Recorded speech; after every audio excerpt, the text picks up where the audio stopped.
Bonjour à tous, soyez les bienvenus dans ce nouvel épisode de La Voix de l'entrepreneur. Le but de ce podcast, très simple, mettre en lumière les parcours inspirants et des idées innovatrices pour démocratiser évidemment l'entrepreneuriat et que tout le monde puisse comprendre et se lancer.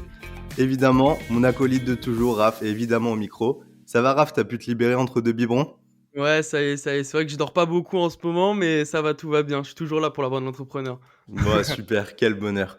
Chers auditeurs, aujourd'hui on a le privilège d'accueillir un invité exceptionnel, entrepreneur en série, investisseur visionnaire et aussi désormais CEO de Zengo. Il a marqué l'écosystème tech, évidemment crypto, avec ses projets audacieux et son approche centrée sur l'utilisateur. On vous le fait découvrir et il se présente juste après le jingle. Salut à tous et bienvenue sur La Voix de l'entrepreneur. Je m'appelle Gab. Moi, c'est Raph. Notre seule mission, vous faire découvrir le monde de l'entrepreneuriat. Retrouvez-nous un dimanche sur deux avec un nouvel invité pour un nouvel épisode. On vous attend évidemment sur toutes les plateformes et les réseaux sociaux. En attendant, c'est parti pour un nouvel épisode. Ah putain, t'as pas enregistré ? Ah si. T'inquiète. Bonjour Auriel, comment tu vas ? Super, et vous ? Merci de Bah, m'avoir accueilli. écoute, c'est avec grand plaisir. Voilà, je te le disais un peu en off, mais je suis quand même assez honoré de t'avoir pour plusieurs raisons. Déjà, comme je te l'ai dit, le sujet crypto est un sujet qui nous passionne à tous les deux. Aussi, voilà, tu es quand même un entrepreneur qui est quand même, ça fait quoi, presque une vingtaine d'années que tu es quand même en Israël. Donc voilà, donc nous, ça nous parle beaucoup. On aimerait vraiment, on sait qu'il y a beaucoup de licornes, beaucoup de choses qui se passent à Tel Aviv, en Israël, pas qu'à Tel Aviv d'ailleurs. Et on aimerait bien en parler aussi. Et voilà, on est très heureux de t'avoir. Et voilà, pour commencer, je Merci à pense que vous. le mieux, c'est que tu te présentes. Et voilà, après, on pourra enchaîner sur les différents sujets. Bien sûr, déjà, merci de m'accueillir. L'honneur est réciproque. Donc, mon prénom, c'est Auriel. J'habite à Tel Aviv depuis 20 ans, mais je suis français. Ma vie n'a pas commencé quand je suis arrivé à Tel Aviv. Je viens du sud de la France. J'ai étudié en France. J'ai fait des études de commerce, diplômé d'HEC. J'ai fait mes études en Espagne. Ça fait plus de 2 décennies que je travaille. Et ma carrière a été partagée entre construire des sociétés et investir dans des sociétés. Donc, entrepreneur, comme on dit, ou un capital risqueur. Donc, j'ai cofondé pas mal de sociétés. J'ai cofondé aussi un fonds d'investissement, on va peut-être en parler. Et depuis 6/7 ans, je suis dédié à 100% à mon activité essentielle et unique, qui est celle de construire Zengo, un porte-monnaie crypto sécurisé, et on en parlera avec la technologie derrière, etc., pas mal de services, qui est un des principaux acteurs du marché dans le monde. On n'est pas focus sur un marché en particulier, on est un acteur global, et on fait ça depuis Tel Aviv. Voilà, donc ça c'est pour le petit résumé en 360 degrés de qui je suis et ce que j'ai fait. Ça promet. Et ben ouais, exactement. Et génial. Et juste, voilà, juste pour nos auditeurs, vous inquiétez pas. C'est vrai que c'est un sujet de crypto-monnaie, que c'est peut-être assez niche, mais bon, on a déjà fait quand même d'autres épisodes de crypto-monnaie. On va essayer de simplifier au maximum. L'objectif, c'est pas vraiment de parler uniquement crypto, mais comprendre l'entrepreneuriat. Mais évidemment on va expliquer tout ce qu'il faut. Il y aura pas de chinois comme on dit. Heu, voilà. Donc juste avant de plonger dans Zengo, parce que c'est quand même notre sujet assez principal, on aimerait juste, voilà, on sait que tu as été, en fait fondateur de TechCrunch France. Voilà, on sait que TechCrunch, c'est assez connu aux États-Unis. Mais voilà, on aimerait bien savoir un peu le backstage de comment ça s'est passé. On sait que tu étais en Israël quand tu l'as fait en plus. Voilà, si tu peux nous raconter un peu pour tous les jeunes aussi qui connaissent pas trop, ce serait génial. Alors, je venais d'arriver en Israël, ça faisait 2 ans que j'étais à Tel Aviv et je travaillais, en fait, c'était ma première expérience professionnelle en Israël, pas ma première expérience professionnelle, mais ma première en Israël, j'ai travaillé chez AOL. Et il y avait une société qui était une société emblématique de l'Internet qui s'appelait ICQ, qui avait été acquis par AOL. Donc, c'était la première messagerie instantanée dans le monde, avant Skype, avant WhatsApp, etc. Et donc, j'ai rejoint cette équipe et j'ai travaillé là-bas pendant 2 ans. Bon, je m'ennuyais parce que ça allait pas assez vite, et je sentais que l'internet se développait à une vitesse beaucoup plus rapide que celle d'AOL, et je commençais à m'intéresser un peu à ce qui se passait. C'était le début du Web 2. À l'époque, on parlait de Web 2 2.0. Maintenant, on parle de Web 3, même de Web 4. Mais à l'époque, Ouais. c'était le début du Web 2. Il y avait des sociétés iconiques qui commençaient à se lancer, comme Flickr, Delicious, Typepad. C'était le début des blogs, donc je m'intéressais aux blogs. Et puis, comme toujours, dès que je m'intéresse à quelque chose, pour moi, la meilleure manière d'apprendre, c'est pas tellement de lire sur le sujet, c'est en fait de faire, d'utiliser des produits et d'essayer de comprendre un petit peu comment ça fonctionne de l'intérieur. Donc je me suis très vite intéressé au blog. C'est un ami à moi qui m'a fait découvrir en fait ça de l'intérieur, quelqu'un qui s'appelle Loïc Lemer, qui co-dirigeait Typepad Six quelque chose, je me souviens plus le nom de la boîte, mais c'était Typepad, c'est la plateforme iconique de blog. Et ça m'avait fasciné, je trouvais ça, c'était une révolution parce que c'était la première fois pour quelqu'un qui n'était pas un ingénieur comme moi, que n'importe qui pouvait publier du contenu sur Internet très simplement, très facilement, à très haute fréquence. Et en commençant à publier mon propre blog personnel, j'ai commencé à en lire d'autres et j'ai commencé à évidemment lire les meilleurs blogs du marché. Il y en avait quelques-uns et l'un d'entre eux, c'était TechCrunch qui était vraiment en rupture avec tout ce qui se publiait dans la technologie. Hein. Alors, en France, il y avait le journal du net, et puis aux États-Unis, il y avait CNET, etc. Et c'était la première fois que je lisais un blog qui parlait aussi bien des startups. Et donc, très très vite, je me suis dit, tiens, ça serait bien si ce truc-là existait en français. Et moi, Ok. j'étais toujours chez AOL hein, à l'époque. J'ai dit, comme j'ai un peu de temps et que je m'ennuie, je vais contacter le créateur de ce gars-là. Alors à l'époque, hein, il n'y avait pas beaucoup de lecteurs, hein, il devait y en avoir peut-être 10 000, 5 000, 10 000, je sais pas. Et il me répond donc, hein, parce que quand tu as si peu de lecteurs, tu as du temps, il me répond, c'est, tiens, pourquoi pas lancer le truc en français, why not, il a fait checker mon background, il a vu que j'étais pas un clown. Et donc il dit, allez, on va essayer de lui faire confiance à ce rigolo-là qui est même pas basé en France. Et donc, qu'est-ce que j'ai fait pendant un premier temps? J'ai commencé à traduire certains articles. Puis, en fait, traduire, c'était intéressant, mais pas très intéressant. Donc, j'ai Ouais. commencé, en fait, à ajouter sur les propres traductions mes propres opinions, qui parfois, d'ailleurs, étaient en contradiction avec celles du fondateur. Ok. Et puis, de fur et à mesure, j'ai commencé même à écrire dans TechCrunch.com, donc pas uniquement TechCrunch en français, mais TechCrunch.com, le gros bloc. Et puis voilà, je suis devenu aussi actionnaire de TechCrunch, jusqu'à qu'il soit vendu à AOL. Donc c'est marrant parce que j'étais chez AOL et Ah puis ouais, la boucle est bouclée. c'est reparti chez AOL. Et donc voilà pour le background. Et la petite anecdote, c'est que en fait, en faisant ça, ça m'a permis de trouver mon prochain travail, puisque je me suis fait repérer par un fonds d'investissement israélien qui m'a débauché pour diriger un projet d'investisseur dans les boîtes internet. Donc voilà comment ça s'est passé, de comment je me suis ennuyé, de comment j'ai résolu le problème de l'ennui, puis en fait comment c'est devenu une opportunité. Mais combien Et de ça temps a ça a été duré cet épisode de TechCrunch?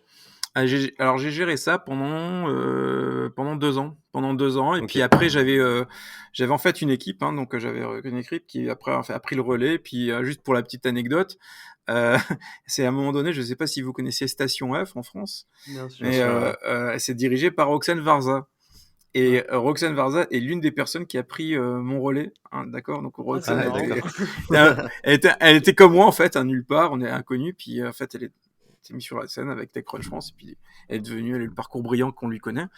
Mhm. Donc en fait, TechCrunch c'est devenu une plateforme qui a lancé en fait pas mal de gens en France et même à l'étranger, notamment dans le domaine du capital risque. C'est intéressant, il y a des points communs entre journalisme et capital risque. Donc voilà pour la petite histoire. C'est impressionnant, c'est parti du coup d'une simple curiosité de ta part qui t'a amené à devenir actionnaire de TechCrunch et à trouver d'autres opportunités par la suite.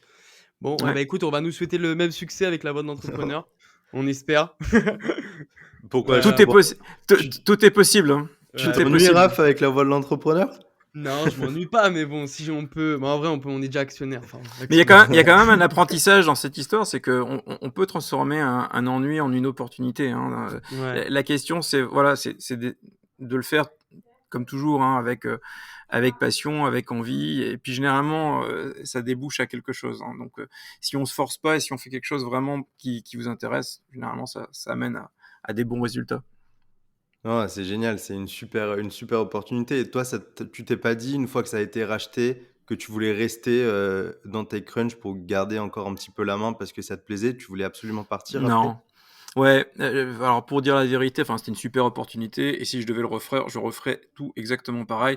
Mais c'était tellement intense, et c'est difficile d'expliquer le degré d'intensité, mais il fallait publier, je sais pas moi, 4-5 articles par jour, et puis Mmh. c'était toujours des breaking news, et puis il y a toute la planète qui veut vous parler, qui vous invite à des événements, qui veut que vous testiez leur site web, leurs gadgets, etc. Au bout d'un moment, toute cette attention-là était en fait un peu difficile à digérer. Puis Ouais. j'avais d'autres envies, hein, j'avais envie de faire autre chose. Je m'ennuie assez vite en fait. Et même quand on était super exposition comme celle avec TechCrunch, et c'était difficile de gérer toute cette attention-là. Donc en fait, il fallait que je prenne du recul. OK. et j'avais besoin de souffler. Donc, c'était vraiment infernal. Enfin, je sais pas comment font les gens qui arrivent à tenir aussi longtemps pendant des années, etc. Moi, il a fallu que je m'arrête. Est-ce que ta manière à toi de souffler, c'est de créer une autre boîte où, il y a AppsFire, qui arrive? Ça arrive à peu près combien de temps après, la fin de l'épisode TechCrunch? Ah non, bien après, parce que en fait, ce qui s'est passé, c'est que j'ai fait TechCrunch, et en parallèle de TechCrunch, j'ai travaillé dans le capital risque pendant 3 ans. OK. Et donc j'ai investi dans les sociétés, voilà, certaines qui ont très bien réussi, d'autres qui ont moins bien réussi, d'autres qui ont foiré. C'est comme ça dans le métier. Et c'est après le capital risque que je suis passé à AppsFire. C'était en fait le début de l'iPhone. Hein, l'iPhone commençait, c'était l'année 1 de l'iPhone. L'App Store venait à peine d'être lancé, et il fallait inventer des nouvelles manières de promouvoir des applications, puisque les réseaux publicitaires fonctionnaient pas. Et moi, je trouvais ça fascinant. Enfin, c'était voilà, le futur de l'informatique à l'époque, hein, l'iPhone. Hein. Aujourd'hui, bon, c'est devenu évident, mais à l'époque, c'était vraiment une révolution. Et donc, ce n'est qu'après ces 3 années-là que je suis passé à AppsFire. OK.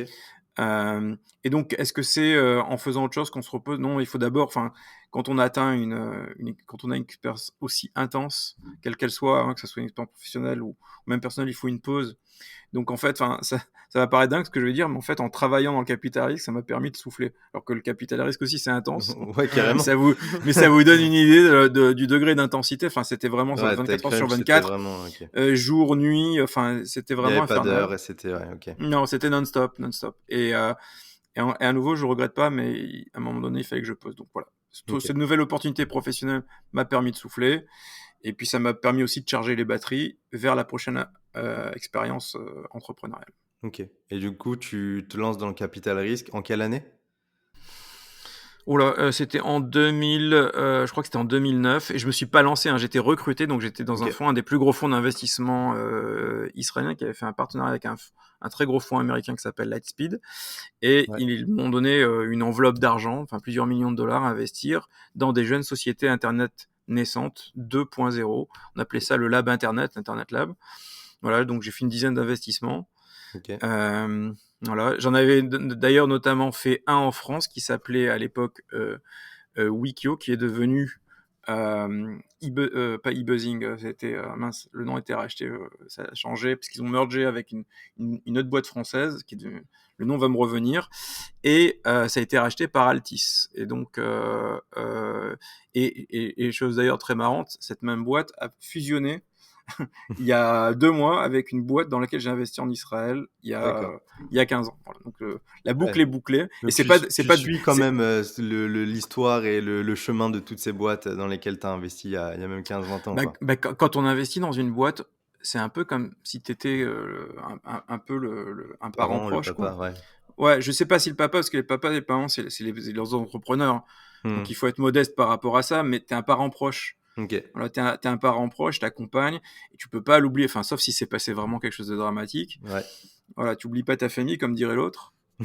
Et donc tu suis évidemment. Alors moi, j'étais en particulier très proche, toujours d'ailleurs, des fondateurs de Heartbrain. Et puis un jour, j'ouvre LinkedIn et je vois fusion avec cette boîte, hein, le nom m'échappe, ça va me revenir, et très connu en France, hein, voilà, Pierre Chapaz, toute l'équipe, et ils ont fusionné, et ça m'a fait quelque chose, quoi, de voir que deux boîtes dans lesquelles je pensais vraiment qu'il allait avoir des trajectoires complètement différentes, Ouais. une en France, une basée à Tel Aviv et à New York, dans des métiers un peu proches, mais vraiment avec des activités très différentes. Un jour fusionne, c'était quelque chose de spécial. J'imagine, j'imagine. Ça se passe comment en 2008-2009, du coup, le fonds d'investissement avec, la crise économique, qu'on connaît? Ben, en fait, bon, en Israël, hein, pour mettre les choses dans le contexte, en 2008-2009, enfin, c'est déjà la Startup Nation, d'accord? C'est un pays où l'activité économique tech est extrêmement forte, extrêmement développée, avec énormément d'activités capitalistiques, des introductions en bourse, des sorties, des exits, etc. Et donc, bien qu'il y ait une vraie crise politique, ce qui serait un pays en crise politique quasi permanente depuis son existence, économiquement, il y a un développement qui est assez, d'ailleurs, irrationnel. Donc, difficile de comprendre comment un pays qui est en telle crise politique, souvent même en guerre, hein, d'ailleurs c'est un peu le cas aussi maintenant, hein, on va en parler peut-être, peut avoir une telle trajectoire fulgurante économiquement. C'est un vrai miracle. Donc moi, quand je suis arrivé dans le capital risque, il y avait un petit peu une réinvention du capital risque. Pourquoi? Parce que, bon, la première décennie du capital risque, c'était d'investir dans des infrastructures très lourdes, très très lourdes, télécommunications, cybersécurité, etc. Et tout le monde sentait la venue de l'Internet, on va dire un peu plus lightweight, basé sur du software, à destination directe des utilisateurs, donc quelque chose sur lequel Israël n'était pas nécessairement très à l'aise, mais comme on l'a vu, Israël s'est adapté et a donné naissance à des géants de l'Internet qui sont nés ici, que ce soit dans le domaine du gaming, avec des boîtes comme Playtika, des applications comme Waze, qui plus tard ont été rachetées par Google, etc., qui sont devenus d'ailleurs même des laboratoires pour ces grosses boîtes. Aujourd'hui, toutes les grandes boîtes de l'Internet ont leur centre de R&D en Israël, que ce soit Google, Facebook, Ouais, c'est vrai qu'on a tendance Microsoft, à etc. l'oublier, mais ouais, bien Mm. sûr, absolument, ouais. Elles sont toutes là. Apple aussi, évidemment. Mm. Le patron de la tech de Apple est israélien, c'est un arabe israélien qui habite ici. Ok, ouais. Waouh. C'est pas Bah, souvent mentionné, mais Jonas je Rougy. crois que le patron d'Instagram est israélien. Alors je ne Il, sais pas. il me semble, il me semble que c'est un C'est Israélien. ça me surprendrait pas, mais, Directeur général d'Instagram est israélien. à 500 mètres de mon bureau, tu as le siège de Facebook qui occupe plusieurs étages d'un immeuble géant Ok. et dans lequel il y a beaucoup, beaucoup d'activités. Donc, enfin bref, tout ça pour dire que Israël a bien su se réinventer sur le cycle technologique sur lequel il fallait investir. Et moi, je suis arrivé en 2009 au début du 2.0, donc c'était un tout petit peu tôt, mais pas trop tard, et donc on a pu bien prendre ce virage-là. Et puis il y en a d'autres qui ont suivi après. Voilà, donc ça a été passionnant, j'ai rencontré des centaines, peut-être même des milliers d'entrepreneurs. Ça m'a permis d'avoir une bonne compréhension de ce qui se passait sur le terrain. Et puis aussi, au bout d'un moment, ça m'a démangé. Ça m'a donné envie d'y revenir. Voilà. Évidemment. Donc, Alors voilà, donc justement, donc après ça, il me semble que tu as cofondé AppsFire, c'est ça? oui, Voilà, exact. donc c'était juste après. Donc voilà, donc moi j'aimerais bien si tu peux nous expliquer juste qu'est-ce que c'était en 2 mots avant qu'on plonge dans Zengo. Mais voilà, parce que j'ai entendu quand même qu'il y a une super anecdote là-dessus. Moi j'aimerais bien que tu la racontes à nos Alors, auditeurs. AppsFire, c'était le début de l'iPhone, en fait, et un peu plus tard d'Android, c'est-à-dire des smartphones avec des applications. Les App Store se lançaient. Alors, au début, il n'y en avait pas beaucoup, mais la vision, c'était simple, c'est qu'en fait, sur le mobile, les interfaces dominantes allaient être des applications mobiles.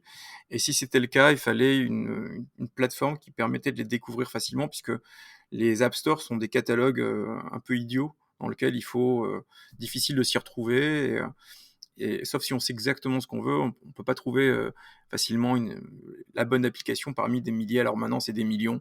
Hmm. Et donc, on ne s'était pas trompé sur la vision. Donc, on a créé un moteur de recommandation qui permettait de trouver de manière simple les meilleures applications du marché. C'était Sur sous iOS, forme sur d'une Android. application. Ouais, c'est sous Ok. forme d'une application. Et donc, j'imagine que l'anecdote dans laquelle tu veux qu'on évoque, c'est que donc on a développé ça, c'est bien développé, et peut-être même un peu trop bien, puisque au bout d'un moment, Apple a changé les règles de l'App Store et interdit ce genre d'activité. Pourquoi? Parce que ça faisait concurrence d'une part à ce que eux-mêmes faisaient, mais surtout parce qu'il y avait des abus. Il y avait pas mal d'acteurs qui faisaient un peu n'importe quoi. Alors, on ne faisait pas partie de ces acteurs-là, mais qui en fait manipulaient les rankings d'applications en vendant des campagnes à base de moteurs de téléchargement souvent automatisés. Et donc, Apple a simplement interdit toutes ces activités-là, et donc on est tombé dans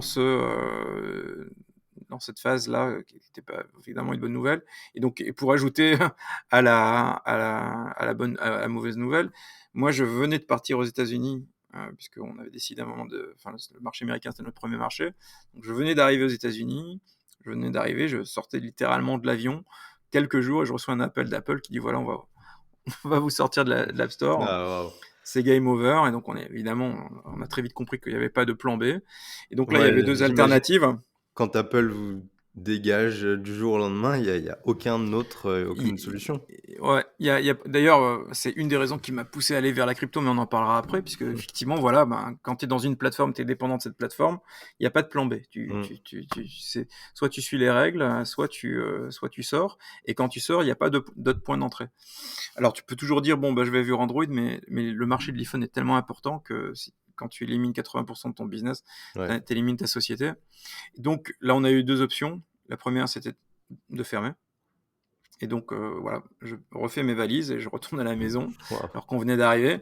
Et la deuxième, c'était de pivoter. Donc on avait réalisé qu'on avait en fait développé pas mal de technologies pour créer un réseau publicitaire distribué pour faire la même activité, la promotion d'applications. Donc on a pivoté complètement vers cette activité-là. Ça a commencé à bien prendre, on a eu pas mal de partenaires, des boîtes, assez grosses comme BlackBerry et cetera, et ça nous a permis de relancer l'activité de la boîte et de mettre la société, plutôt que de la fermer, candidate pour être rachetée. Donc elle a été rachetée, 1 an plus Incroyable. tard. Et ça a été, un pivot qui, je dirais pas que c'est un pivot réussi, puisque bon, la réussite, ça aurait été d'avoir un super exit, voilà. Mais ça nous a permis de sortir la boîte d'une situation impossible. Mmh. On aurait certainement dû la fermer. Pour mettre toutes les choses dans le contexte, hein, avec une somme, des réserves de cash qui étaient limitées, et puis on commençait à être, voilà, assez sous stress avec tout ce qui s'était passé. Bien Donc sûr. on s'en est pas trop mal sorti. Ça aurait pu être bien pire, mais ça aurait dû être aussi bien meilleur s'il n'y avait pas eu toutes ces mésaventures avec Apple. Alors comme vous voyez, avec mon background, je leur en veux pas, hein, parce Ouais, Ouais. qu'aujourd'hui, c'est bien ce que je me je suis disais. pas, je suis pas rancunier. J'ai vu l'Apple Euh, Watch, les AirPods, voilà, ah ouais, ouais, moi si tu regardes mon bureau là, je suis, voilà, j'ai un budget Apple qui est assez insolent, mais et puis aujourd'hui mon application Zengo, elle est sur Apple, Mmh. mais en revanche, j'ai appris, avec cette expérience que est très dangereux d'être dépendant d'une plateforme. C'est vrai pour les applications mobiles avec Apple et Google, c'est vrai pour les applications sociales avec Facebook, Twitter et TikTok Mmh. et d'autres. Il y a toujours ce point de dépendance, ce point névralgique vis-à-vis d'une plateforme. Et tout l'Internet 2.0, 1.0, 2.0, s'est développé autour du concept de la plateforme qui contrôle. Ouais, bien sûr. Et je pense que l'une des raisons pour laquelle les technologies de blockchain, et d'ailleurs au passage c'est marrant, je viens d'écrire, je ne sais pas si je l'ai fait inconsciemment, un post sur LinkedIn juste à ce sujet-là. L'une des raisons pour laquelle les blockchains se développent, c'est pas parce que voilà le Bitcoin et puis les prix montent et prix descendent, c'est parce que c'est la première fois qu'il y a la possibilité de créer une technologie où les plateformes ne sont plus contrôlantes. Et donc le développeur peut lui-même créer des applications qui ne peuvent pas être arrêtées, qui ne peuvent Ouais. pas être stoppées.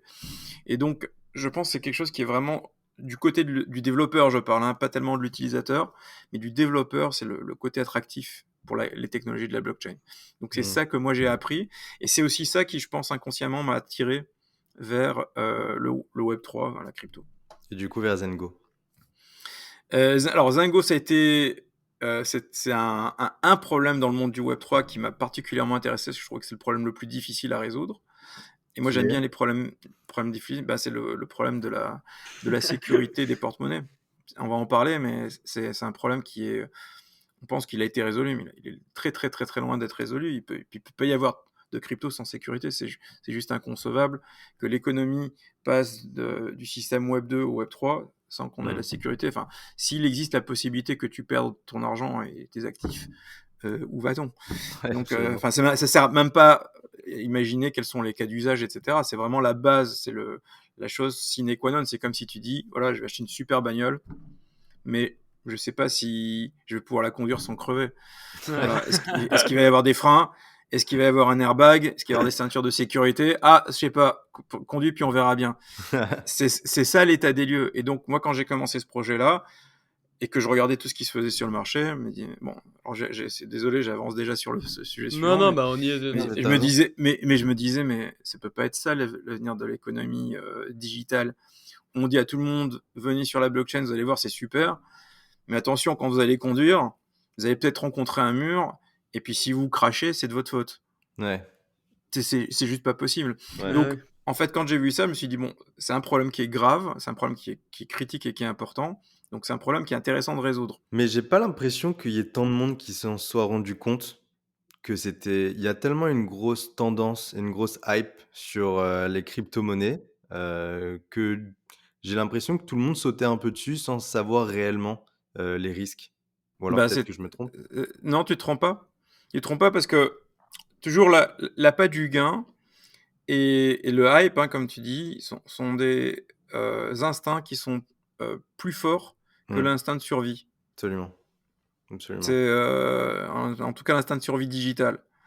Et donc, tu vois, c'est un peu comme quand tu, je sais pas moi, quand tu planifies un projet, tu planifies pas pour les choses qui vont mal, tu planifies pour les choses qui vont bien d'abord, tu vois. Donc, si tu investis dans un projet, ben, tu investis avec l'hypothèse que les choses vont bien se passer. Et tu passes Ouais, bien pas ton sûr. temps à être obsédé de ce qui peut pas aller. Mais la réalité, c'est que dans la crypto, comme d'ailleurs dans les autres sujets, ben, quand tu investis dans quelque chose, ben, il faut aussi penser à ce qui ne peut ne pas aller.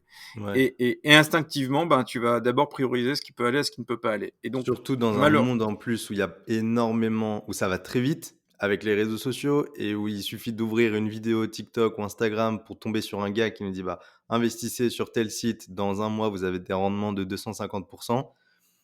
Bah, Ah oui, dans une population et une audience bien qui est de sûr. plus en plus jeune, les risques sont en fait énormes. C'est simple, hein, la plupart des gens n'ont pas idée de ce qu'ils font. Ils comprennent pas. Ouais. Il y a 2 jours, j'ai un de mes amis proches, je vais pas donner son nom, quelqu'un qui est très loin d'être idiot, qui me dit: «Tiens, est-ce que tu es au courant du nouveau projet de crypto de Elon Musk?» Je fais: «De quoi tu parles?»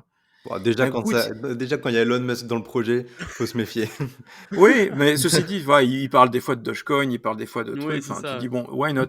Et je lui dis: «De quoi parles-tu?» Il me fait: «J'ai vu une nouvelle coin avec un nom un peu bizarre, où tu mets ton argent et le lendemain tu as x2». Je lui fais: «Mais tu as vu ça où?» J'ai fait: «Bah, j'ai vu ça sur YouTube».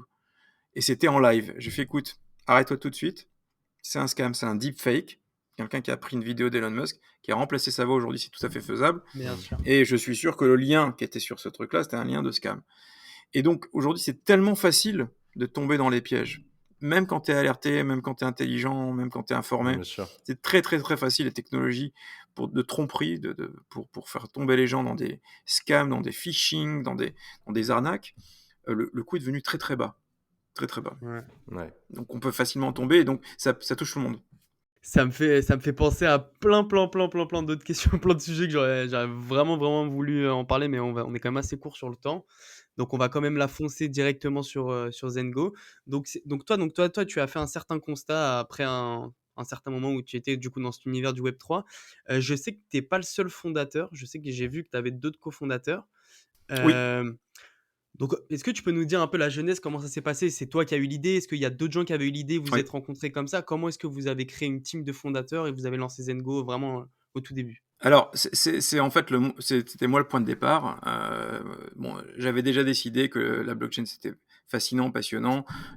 Moi-même, j'avais un peu comme avec les blogs, décidé de commencer à utiliser les projets, investir dans des projets, écrire sur les projets. Je parlais même dans des conférences alors que j'avais encore rien commencé.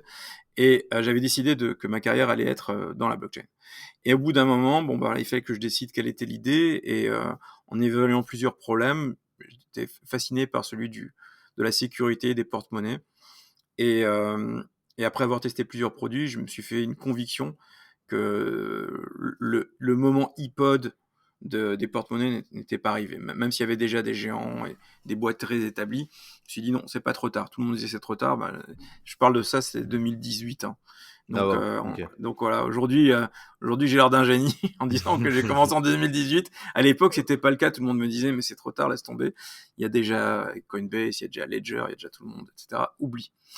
Bref, donc je décide de me lancer. Et donc le problème que j'avais, c'est que je connais mes limites. Je suis pas du tout technologique. Je sais parler avec des ingénieurs, etc., mais je suis pas un ingénieur. Je suis pas un cryptographe et pas un expert en sécurité. Donc j'ai commencé à chercher des gens qui pouvaient m'accompagner dans ce projet. Ça a été le premier point, le premier sujet sur lequel je me suis affairé. C'est aussi au passage d'ailleurs, quand on commence un projet, je pense que c'est l'aspect d'un projet le plus difficile, de constituer la bonne équipe pour le bon projet et pas simplement d'avoir la bonne idée. Donc j'ai commencé à chercher, ça m'a pris des mois, hein, et pendant pratiquement un an, euh, j'étais en ping-pong entre trouver les bonnes personnes, commencer à travailler avec ces personnes, constituer l'équipe, la consolider, avant même qu'on ait même créé une boîte. Et donc on a aussi créé un prototype qui était horrible, mais qui fonctionnait, qui permettait de créer un porte-monnaie sans clé privée, d'accord, sans mot de passe, pour faire simple, d'accord, Ouais. pour votre audience. un porte-monnaie sans mot de passe, qui est une petite révolution. D'ailleurs, au passage, pas que dans la crypto, petite révolution tout court. Et, à partir du moment où j'ai vu que l'équipe était en place et qu'on avait un prototype, là, on a décidé de créer une boîte. Donc ce process-là, j'ai résumé en 2 minutes, a duré pratiquement 1 an. Et donc c'est à ce moment-là qu'on a créé une boîte et qu'on a levé de l'argent. Donc on a fait un premier tour d'investissement. Et ça, c'était en 2010, mi-2018. Mi-2018. Donc entre 2017 et 2018, il y a eu une année de gestation où je n'ai pas été silencieux, et pas travaillé au ralenti. Au contraire, c'était assez intense, mais ce qui nous a permis d'arriver au point de OK. démarrage. Mais ça veut dire qu'il y a pas de mot de passe, mais il y a quand même une sécurité, j'imagine, sur le Ah oui, portefeuille? évidemment. Alors non seulement il n'y a pas de mot de passe, mais c'est le porte-monnaie, même, je dirais même, c'est l'application la plus sûre du marché tout court. C'est pas simplement le porte-monnaie le plus sûr du marché. Il se trouve que c'est une application importante puisque c'est une application dans laquelle il y a de l'argent. Donc faut être sécurisé un peu même mieux qu'une banque. Mmh. Aujourd'hui, Zengo, c'est une application qui gère des milliards de dollars de transactions. Donc t'as l'intérêt à être sécurisé, Ouais, absolument. Ouais, bien sûr. sinon c'est une catastrophe.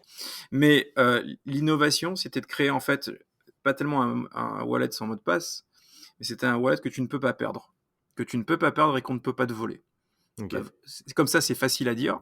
Ouais, Et j'imagine que le côté, ça paraît évident, mais en fait c'est très difficile. Pourquoi? Parce qu'à partir du moment où il existe un mot de passe, quelle que soit sa forme, quelle que soit la manière dont il est sécurisé, même avec un hardware séparé, coupé de l'internet, à partir du moment où il existe un secret, il peut être perdu ou il peut être volé. mmh, Et il y a plein de manières, que ça soit par le biais de hacks ou d'erreurs humaines, de le perdre ou de se le faire dérober. Et donc, le concept de sécurité de Zingo, c'est s'il n'y a pas de mot de passe à voler, ben, il n'y a pas de mot de passe à perdre, et puis il n'y a pas de mot de passe à voler. et du coup, Il n'y a c'est pas quoi de la mot de passe à sécurité? dérober.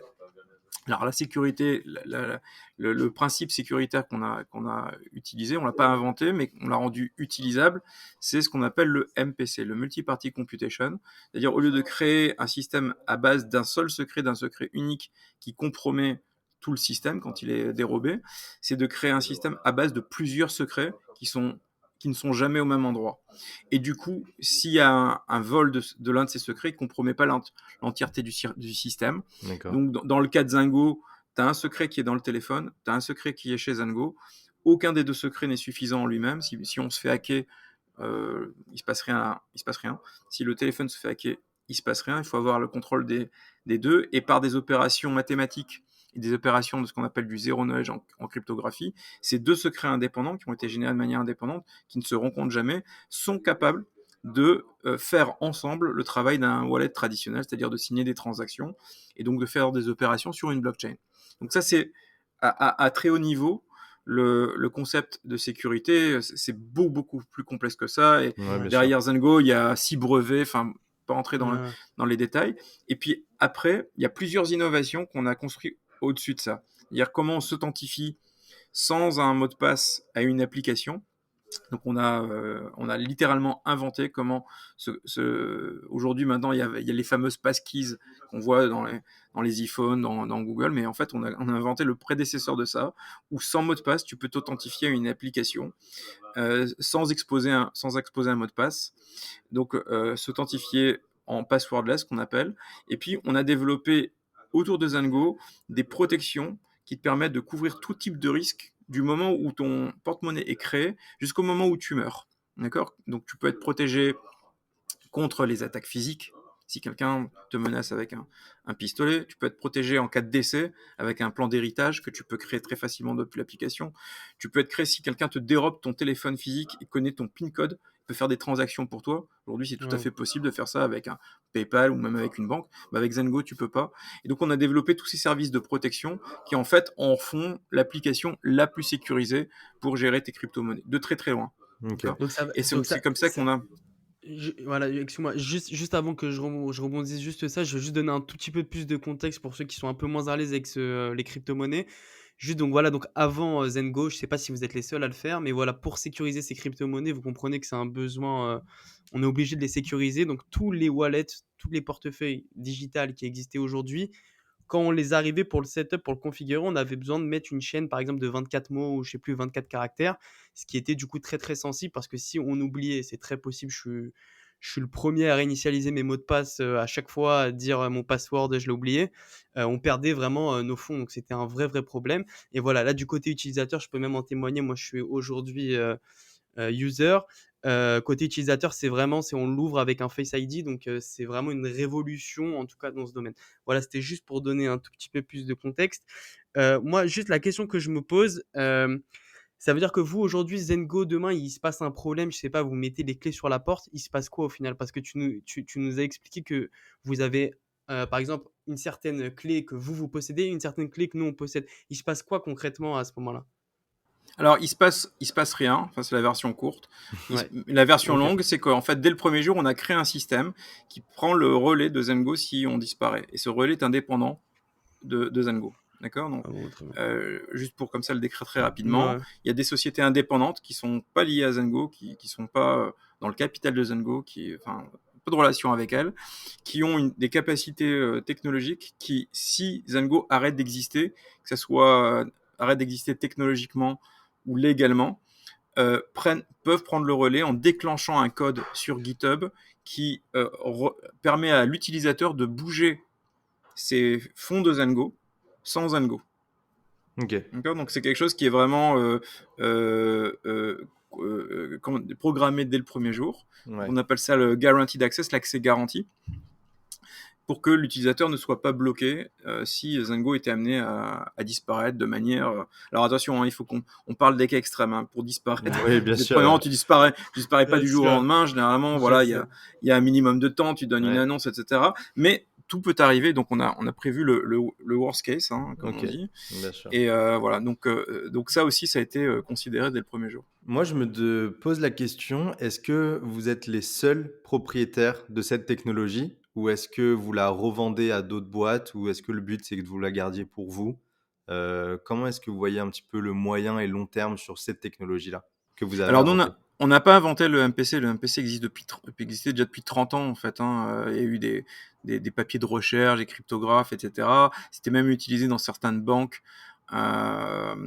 pour sécuriser des systèmes, etc. Nous, on a simplement mis ça au goût du jour pour les crypto-monnaies OK, et on a développé notre propre stack MPC pour le rendre utilisable par le plus grand nombre. Alors, on a été les premiers à le faire. On était la première boîte à le faire. Quand on a commencé, on a cherché si on pouvait le prendre chez quelqu'un. On n'a pas trouvé de solution qui était utilisable. On a décidé de créer notre propre. Depuis, alors on a fait le bon pari puisque en fait maintenant, tu as des dizaines de sociétés qui font du MPC. On est certainement une des plus grandes, peut-être même la plus grande dans le secteur. Mais aujourd'hui, tu as plein de sociétés qui font du MPC. C'est un peu comme si tu disais, je sais pas combien de boîtes qui utilisaient du Java au Ouais. ouais, début, puis OK, après voilà, etc. Donc c'est devenu un protocole de sécurité qui est devenu très populaire en crypto. Aujourd'hui, la majorité des cryptos dans le monde sont sécurisés à base de MPC. Donc c'est pas une technologie qui est propriétaire. En revanche, la manière dont nous l'utilisons est propriétaire. Donc on a plusieurs brevets dessus. On est certainement la boîte qui utilise le MPC de manière la plus avancée au monde en termes des services qui sont construits dessus et de protection. Et en tant que porte-monnaie à destination des utilisateurs particuliers, on est certainement la boîte la plus grosse dans le monde. Alors après, tu as des boîtes qui sont à destination d'institutions, des banques, des assureurs, des family office, et qui, elles, ont aussi des solutions à base de MPC, mais ce n'est pas le marché auquel on s'adresse. ouais, Et tu as aussi des vendeurs de solutions MPC. Donc, tu as aujourd'hui pas mal de. Si quelqu'un veut développer son propre Zengo, tu peux aller acheter ça à droite, à gauche. Il n'y a pas de différenciation aujourd'hui sur l'MPC. Il y a une différenciation sur la manière dont tu l'utilises, et sur ta stratégie marketing, sur ta stratégie commerciale et sur les services qui sont construits autour. d'accord. Alors on a parlé un petit peu de ce que c'est, réellement, comment ça fonctionne. Tu viens de parler justement de stratégie marketing. Il y a un truc assez intéressant qu'on a vu avec Raph, c'est que, vous utilisez le support, client de Zengo pour, faire du service 24 heures sur 24, 7 jours sur 7, ce qui est assez intéressant déjà partout dans le monde. Mais surtout, vous utilisez aussi ce support client pour faire du recrutement. Et on a même, entendu, je crois que toi aussi tu fais, du support client, 1 à 2 heures par jour. Comment ça marche? Pourquoi avoir eu, cette idée-là? et comment ça fonctionne du coup aujourd'hui? Alors, il faut partir du problème que tu essayes de résoudre. On fait pas du service client parce que c'est sympa et c'est joli, Ouais, bien sûr. ça fait faire poser des bonnes questions dans le podcast. Il faut partir du problème utilisateur. Quand tu es un utilisateur en crypto, et donc on revient au problème de base, hein, c'est de l'argent, hein, et tu viens avec un maximum de stress. Et si tu as essayé un jour d'acheter de la crypto, de faire des transactions, c'est angoissant parce que contrairement à de l'argent traditionnel, tu sais que tu as une banque, t'appelles, tu peux annuler une transaction, tu Mmh. peux corriger des erreurs, ils peuvent te rembourser s'il y a une fraude, etc. Dans la crypto, c'est pas du tout comme ça. Et tu sais que ce risque-là existe, et donc c'est très très angoissant. Et puis même, c'est un langage qui est un peu nouveau, il y a des mots qui sont un peu bizarres, des concepts que tu n'as jamais vus avant, etc. Et donc, quand tu arrives dans la crypto, même si tu es motivé, tu arrives avec un paquet d'angoisse. Et donc, le métier d'un wallet, en tout cas, c'est notre conception, c'était ma conception dès le début, c'est pas simplement de fournir une solution qui sécurise, mais aussi une solution qui rassure. Et ça, tu peux pas le faire uniquement avec des mots et des jolies maquettes, etc. Tu peux le faire qu'à base de relations humaines. Donc pour moi, le service client, ça fait partie des fonctions d'un wallet crypto. C'est pas quelque chose qui est en plus d'eux. C'est aussi important que la C'est un must. sécurité. C'est Ouais. aussi important que les fonctionnalités du wallet. C'est pas très différent. Et on a dès le début, et moi personnellement, mis une priorité sur développer probablement un des meilleurs services clients en crypto, d'ailleurs un des meilleurs services clients tout court. Évidemment, l'inspiration, c'est Amazon, hein. Je ne sais pas si vous avez déjà eu Ouais, absolument. le service client d'Amazon, répondre vite, la solution est tout de suite. Enfin, toujours un Mmh. wow effect avec Amazon. Moi, je voulais arriver au même niveau. Donc, pour ça, il fallait qu'on ait un service qui soit semi-automatisé, qu'on n'ait pas à écrire 50 fois les mêmes choses, qu'on puisse traiter les choses à grande échelle 24 heures sur 24, tous les jours de l'année, dans la langue native de l'utilisateur, sans lui forcer à parler anglais, parce qu'il y a plein de gens qui ne sont pas à l'aise avec l'anglais, puis avec un langage qui est compréhensif par tous. Donc on a développé, on a utilisé une solution de chat, hein, comme tout le monde utilise une solution de chat, mais on l'a développé avec un système d'information qui me permettait de répondre très rapidement. Juste pour donner un exemple, quand quelqu'un nous contacte, avant même qu'il pose la question, on sait déjà plus ou moins quel est le problème Ouais. qu'il a, et on sait déjà plus ou moins quelle est la solution. Avant même qu'il ait tapé une première lettre dans son Incroyable. chat. Et donc ça nous permet très vite de résoudre les problèmes. Là, je suis en train de voir mes compteurs parce que là, en même temps que je vous vois vous, j'ai mon service client pour vous dire à quel point c'est important qui est Ah ouais. ouvert. Et donc, on a à peu près 700 000 tickets qu'on a traités depuis que la société existe. Waouh. C'est Waouh, beaucoup. OK, Hein, bien c'est sûr. Énorme. 700 000 tickets. Et d'ailleurs, au passage, ça vous montre à quel point les gens posent des questions. Mmh. Hein, ils ont besoin de savoir ça. Et l'autre point intéressant à noter, c'est que si vous utilisez n'importe quel autre service en crypto, notamment dans les wallets, essayez de poser une question. Vous allez attendre généralement plusieurs jours, parfois semaines, pour avoir une réponse. Et donc, on savait que ça allait être aussi un point différenciant pour convaincre des gens. La plupart du temps, les gens nous posent des questions avant même de commencer à utiliser le wallet. Donc, effectivement, c'est un outil de recrutement puisque tu commences un peu à tester le service, savoir si c'est vraiment, s'il est sérieux, s'il existe, si c'est pas une arnaque derrière, etc. Ouais, bien Donc, sûr. le fait de répondre, voilà. Et donc, on l'a même transformé maintenant en source de monétisation, puisque on a lancé le Amazon Prime encore à nouveau c'est l'aspiration d'Amazon, mais le Amazon Prime de la crypto qui s'appelle Zengo Pro, dans lequel tu as tout un paquet de services qui sont inclus pour un prix qui est ridicule, un peu comme Amazon Prime, et tu as notamment dedans le service client en temps réel, c'est-à-dire Mmh. qu'on te répond Tout de instantanément, tu suite, n'as ouais. pas de temps d'attente. Hein, voilà, si tu fais pas Zengo Pro, tu vas peut-être attendre quelques heures, mais là c'est vraiment instantané, et on va te répondre dans ta langue, avec un être humain, et la plupart du temps avec une solution. Donc c'est devenu même un outil de monétisation et de rétention.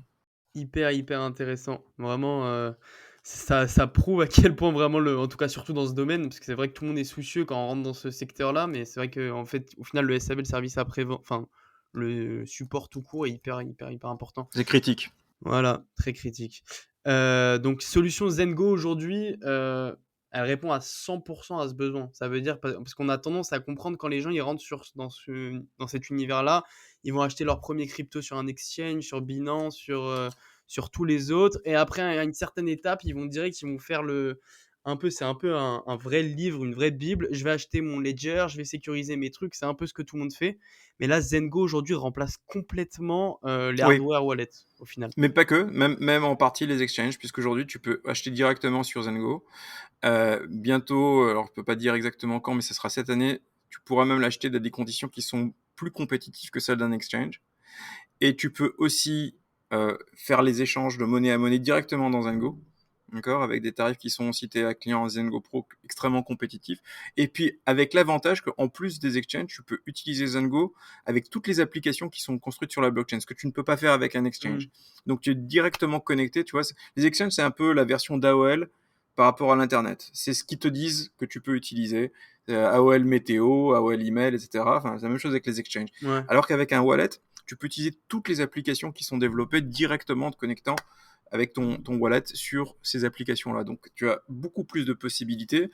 Et si tu me poses la question, et d'ailleurs les données en ligne le confirment, la tendance, c'est que tout bouge de plus en plus vers de l'on-chain versus de l'off-chain, c'est-à-dire du monde traditionnel des exchanges vers le monde prometteur des wallets et des porte-monnaies. L'avenir sera vers les porte-monnaies. Il y aura plus de différence en expérience utilisateur, plus de différence en commission, plus d'expérience en rapidité. Il y aura même que des avantages puisque tu seras en contrôle et que tu auras tout le bénéfice des services que tu es en droit d'attendre dans une économie moderne. Donc voilà, je pense que là, directionnellement, c'est ça l'avenir. Et on commence, nous, à le voir, parce que voilà, une forte croissance et l'industrie se développe bien. OK. Bon, ouais, je crois que on a un peu fait le tour de Zengo qui a l'air d'être une belle aventure, une belle app et franchement, bravo.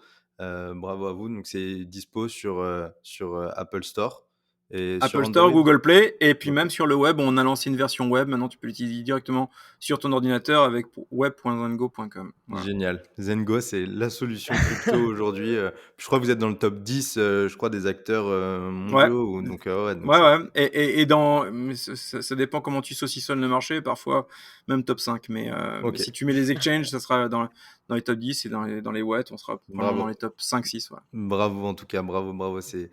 c'est une belle aventure. Il y a un dernier gros point, enfin un dernier point sur lequel on voulait discuter avec toi, c'est tes activités et même les activités en général sur les réseaux sociaux.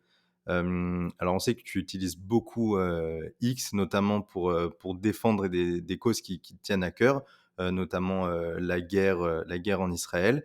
Hem et en parallèle, hem, comment est-ce que toi tu vois, hem, l'avenir d'un entrepreneur ou en tout cas ce que c'est être un entrepreneur, quand on est à Tel Aviv qui est dans, Israël, donc Startup Nation et cetera, ou plutôt, ce que ça voudrait être d'être, un entrepreneur, autre part dans le monde? Quels sont les gros avantages à être entrepreneur à Tel Aviv, alors que, c'est quand même un pays en guerre, depuis pas mal d'années, quoi? Alors, Israël, c'est certainement, traditionnellement, guerre ou pas, un des meilleurs endroits dans le monde pour créer une société. C'est un pays d'abord, Israël est un pays récent, donc c'est un pays de constructeurs. Hem, c'est un pays de bâtisseurs et c'est un pays d'innovateurs. Hem, Israël est né dans des conditions, extrêmement hostiles, dès son démarrage, et qui ça l'a forcé à être extrêmement résilient face à l'adversité et aussi, innovant, créatif par rapport à des problèmes qui sont impossibles à résoudre. Et c'est quelque chose se, qui se transmet, j'allais dire, de génération en génération d'entrepreneurs. Et quand on est ici, on est bercé dans cette énergie-là. On est bercé dans cette énergie-là. Pour moi, d'ailleurs, ce qui m'avait choqué quand j'étais venu en Israël, c'est que je venais de la France, où j'avais étudié dans une bonne école de commerce, où j'avais commencé à travailler dans des très grosses sociétés, et puis le parcours traditionnel d'un gars qui a fait HEC, ben c'est travailler dans les grosses boîtes, des banques, etc. Et être entrepreneur, c'était un peu bizarre. Mais quand je suis arrivé ici, c'était au début pour des vacances, être entrepreneur, c'est normal. C'est normal, tout le monde quelque part est un peu entrepreneur. Et donc, j'étais attiré par ce côté-là, d'être dans un écosystème, dans un aquarium, où être entrepreneur, bah, c'est naturel. C'est naturel parce que c'est dans l'ADN de la société, c'est valorisé par la société. et c'est pas Et on est c'est tiré non vers seulement le pas un haut. handicap, on est tiré vers le haut. Voilà. Deuxièmement, le niveau est extrêmement élevé, hein. Je pense que ça rivalise avec la Silicon Valley en termes de qualité des cerveaux et des compétences. Puis même dans certains domaines, Israël est leader dans le monde, très pointu, hein, dans tout ce qui Absolument, est ouais. sécurité, cybersécurité, et puis même maintenant dans l'intelligence artificielle. Alors, c'est pas encore évident, mais enfin, ceux qui vivent ici le savent, il y a un énorme savoir dans ce domaine-là. Et aussi notamment cryptographie. Il y a pas mal des concepts clés de cryptographie, les zero knowledge, le MPC, etc., qui ont été inventés en Israël, littéralement inventés ici, Mmh. qui sont d'ailleurs notamment par le fait que à l'armée, il y a des unités de recherche de R&D qui débouchent sur des applications qui deviennent à un moment donné des applications civiles, pas uniquement des applications militaires, L'armée et qui est donc qui d'ailleurs sont... obligatoire pour Mhm. tout le monde Ouais. de Et 18 puis, à 21 ans en voilà, Israël. et puis quand on pense l'armée, tout le monde a les images des Oui, des soldats avec des combattants, machins. Mais en fait, l'armée, c'est une énorme machine dans laquelle il y a toutes les professions, c'est une y école, c'est compris une grande médicales. école. C'est une grande école. D'ailleurs, il y a pas de Il y en grande a plein qui école font en pas Israël, hein. d'études et qui font que Voilà. l'armée, c'est ça. Ouais. Voilà, t'as des unités d'élite à l'armée, comme l'unité 8200, l'unité 80, Mamram, Talpiot, etc., qui sont des unités extrêmement prestigieuses dans lesquelles tu es formé Ouais. à avoir des responsabilités très très tôt, à gérer des budgets, et qui te forment parfaitement à être entrepreneur, d'accord, à être Absolument. résilient dans des conditions hostiles, etc. Donc moi je dirais que créer une boîte et gérer une boîte en Israël, c'est un avantage énorme, notamment dans les conditions de guerre. Mais j'ai l'impression, si je peux me permettre, j'ai vraiment l'impression en étant aussi ici en Israël, peut-être je me trompe, c'est possible, mais j'ai l'impression que la plupart des startups, la plupart des boîtes d'entrepreneurs, c'est des gens qui ont fait tel truc à l'armée. Enfin, c'est surtout Oui, ça en fait. c'est vrai, J'ai c'est l'impression que vrai. pour quelqu'un, je sais pas, banal, qui a pas fait telle unité à l'armée, bah j'ai pas spécialement l'impression, tu vois, de vivre cette startup nation et d'avoir cette facilité de monter des boîtes. Donc c'est quand même C'est vrai. assez Bah, et moi, sélectif, quoi. d'ailleurs, j'ai eu ce handicap-là, puisque j'avais pas fait l'armée. Je suis arrivé, c'était trop tard, hein. J'étais déjà entre guillemets trop vieux quand je suis arrivé. Et j'ai toujours senti ce handicap. D'ailleurs, c'est ce qui m'amène à être, pour répondre à ta question, très actif sur X, parce que j'ai toujours senti cette frustration de ne pas pouvoir aider naturellement mon pays, comme le font tous les autres, en ayant contribué, alors, chacun avec ses capacités, ses moyens, mais à défendre son pays, que ce soit sur le terrain ou avec son cerveau. Mais c'est vrai que avoir fait l'armée, c'est un moule social, c'est un moule entrepreneurial extraordinaire. Et donc, en Israël, bon, on est dans un pays qui est attaqué de toutes parts, en permanence. Et durant cette guerre, c'était assez brutal, hein. Israël, on parle souvent de la guerre contre Gaza. C'est pas la guerre contre Gaza, c'est la guerre contre Israël, avec 7 fronts, hein, qui sont arrivés dans tous les sens, depuis Gaza, l'Iran, le Liban, la Syrie, l'Irak, et même le Yémen, hein, on le sait, on le voit encore. Mmh. Donc Israël est attaqué en permanence, attaqué aussi digitalement, une guerre de l'information. Et c'est quelque part, cette guerre qui est tragique, hein, évidemment, est aussi stimulante, puisqu'elle réveille le sens de survie, l'instinct de survie le plus extrême. Et il y a rien de plus, entre guillemets, magique que d'avoir à faire face à un danger de mort ultime, pour trouver des solutions qui sont innovantes, créatrices, dans des situations qui sont impossibles. Et de manière Tout très est... rapide, Ouais.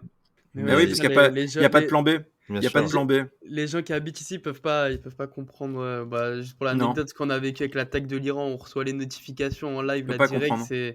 Mmh. c'est On peut pas comprendre. incompréhensible. On peut C'est pas incompréhensible. comprendre. Il faut se mettre dans l'état d'esprit où il n'y a pas de plan B. C'est-à-dire que c'est soit la survie, soit la mort. Une fois qu'on a Exactement. compris ça, ça développe un certain nombre de réflexes, d'instincts et de modus operandi qui sont spécifiques à cet environnement-là, qui est vraiment unique, un environnement de survie. Et l'entrepreneur se bat en permanence contre un ennemi. C'est quoi cet ennemi? C'est le temps. D'accord? Un entrepreneur se bat contre le temps. Tu n'as pas le temps. Tu n'as pas le temps contre tes concurrents, tu n'as pas le temps contre l'argent qui s'évanouit dans ton compte en banque, tu n'as pas le temps par rapport à l'innovation permanente qui a lieu dans ces secteurs, tu te bats en permanence contre le temps, tu es en situation d'hostilité permanente contre le temps. Et donc, rien de mieux que d'être dans une situation naturelle où non seulement toi, mais aussi les gens autour de toi vivent ce même sentiment-là, et donc t'amène à, à développer les bons réflexes, les bons instincts. Alors souvent, tu te plantes aussi, hein, mais c'est comme ça que tu apprends. et donc, in fine, à trouver une voie vers un possible succès. Bien sûr. Ouais, ouais, c'est vachement intéressant donc être dans un pays en guerre, ça peut sembler être paradoxal, mais au final ça aide énormément, énormément d'entrepreneurs. Oui. Auriel, on voudrait, clôturer, cet entretien qui est passionnant et on pourrait en discuter avec toi encore, quelques heures, je crois. Mais on a juste l'habitude de faire quelques petites questions de fin. Le but, c'est qu'elles soient assez courtes et que tu répondes de manière assez rapide, et vraiment, très, très concise. Ça La roule. Comment est-ce que tu vois Zengo dans 5 ans? Donc horizon, 2030. Je le vois beaucoup plus loin que 2030. L'horizon, j'espère que ça sera ma dernière activité professionnelle et pour très longtemps. La vision est très simple. Je pense que c'est d'ailleurs le blog que j'ai écrit sur LinkedIn aujourd'hui. Je pense que toute la société, toutes les rails de la société, tous les points de confiance de la société vont migrer vers des technologies de blockchain. Si c'est le cas, ça veut dire que tout le monde aura un porte-monnaie.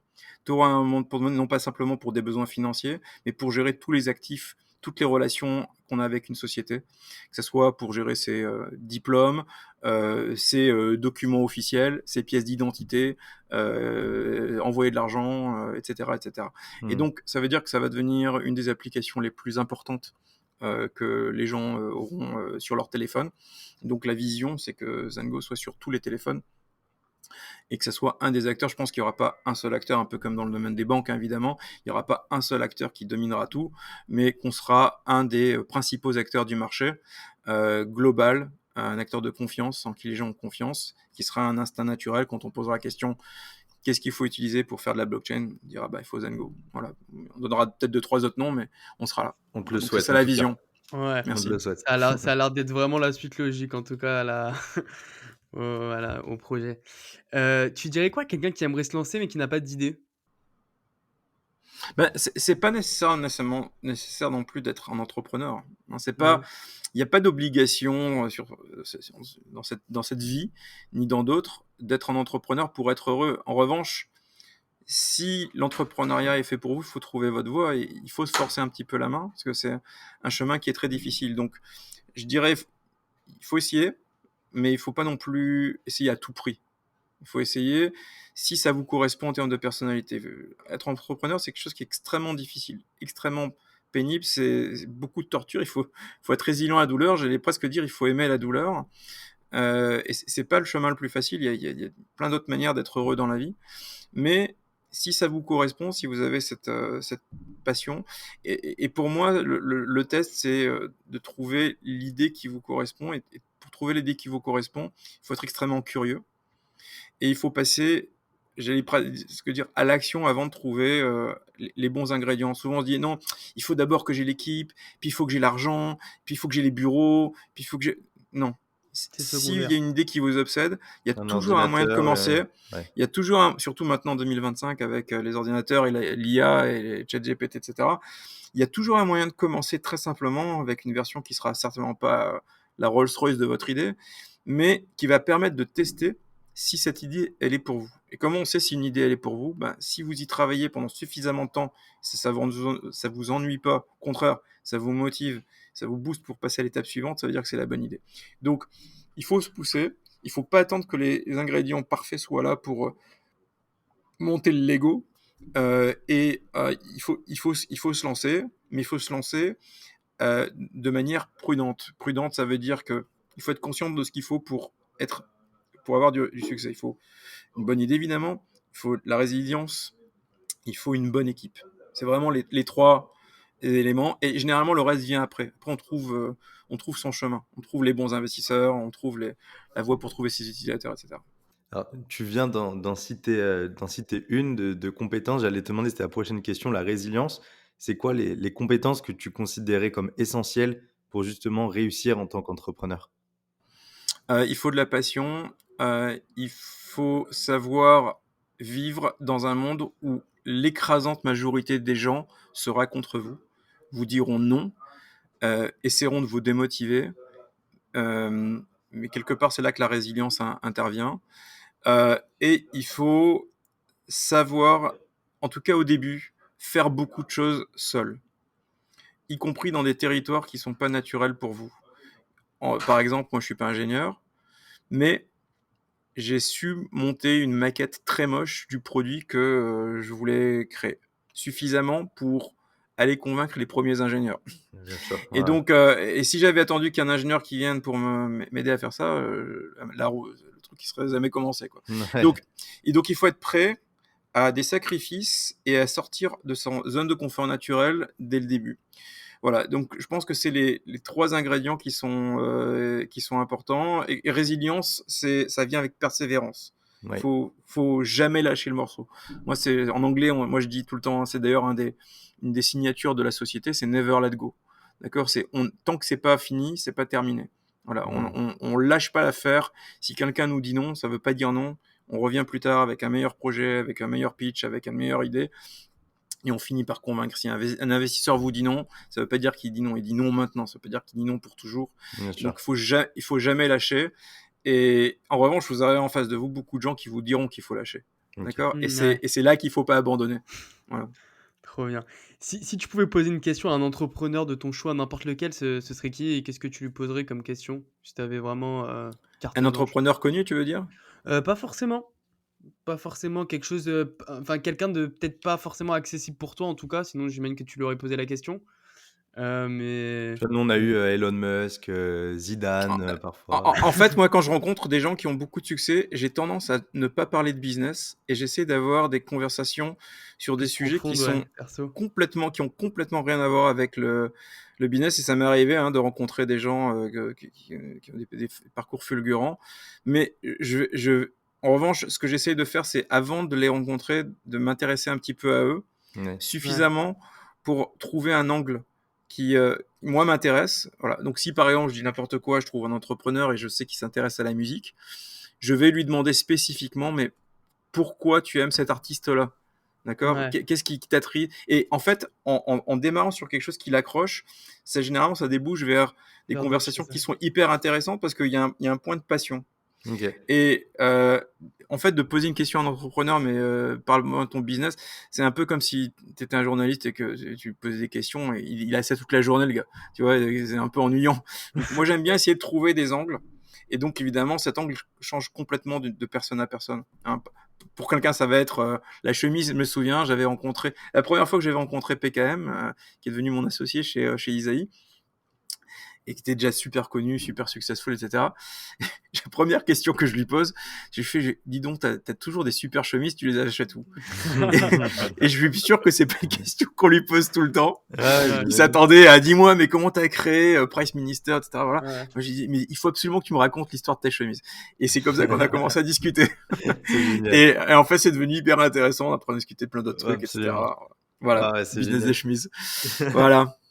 Et enfin, est-ce qu'il y a des entrepreneurs que tu aimerais voir participer à ce podcast, à la voix de l'entrepreneur? Oh my god, plein. Des entrepreneurs en France, j'imagine pour vous, non? Francophone, mais Francophone, peu peu importe. importe où, ouais.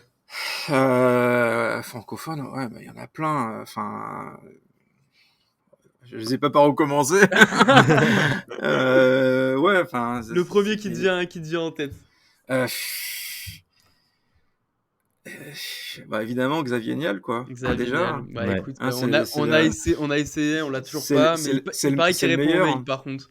Il répond aux mails et généralement, il répond très vite et généralement, ses réponses, ça commence par un coucou. Ouais. Voilà.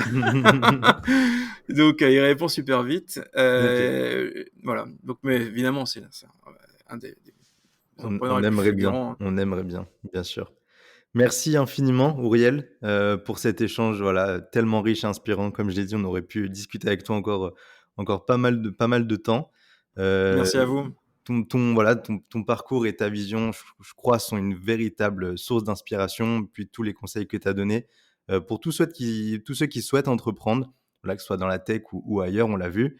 Hem Évidemment, pour ceux qui veulent en savoir plus, sur Zengo, on vous l'a dit, c'est disponible sur toutes les stores, sur l'App Store, Google Play et aussi évidemment sur internet, donc Zengo.